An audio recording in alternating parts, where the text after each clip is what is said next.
بسم اللہ الرحمن الرحیم۔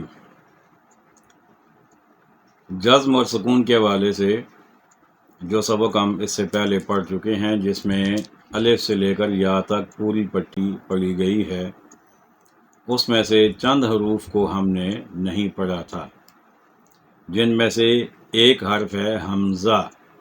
اس کو بھی ہم نے نہیں پڑھا تھا۔ وجہ یہ ہے کہ اس کے پڑھنے کا طریقہ باقی حروف سے مختلف ہے جو پڑھے گئے ان سے۔ تو آئیے آج ہم حمزہ کو پڑھنے کا طریقہ سیکھتے ہیں۔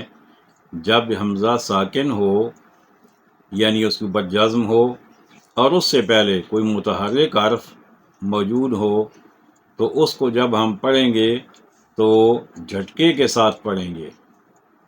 جیسے اب یوں سمجھ لیں کہ حمزہ ساکن ہے اور اس سے پہلے ہے میم متحرک، تو پڑھیں گے میم زبر حمزہ ما، را زبر حمزہ را، سین زبر حمزہ سا، شین زبر حمزہ شا۔ یہ طریقہ ہوگا پڑھنے کا۔ اس کی قرآن مجید میں بہت ساری مثالیں موجود ہیں۔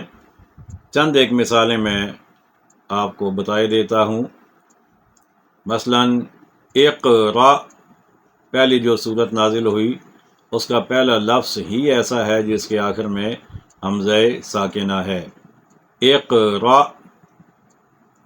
شأنٌ، سورۃ الرحمن میں یہ لفظ موجود ہے، شأنٌ، کأسً، بئس، یشاء، نشاء۔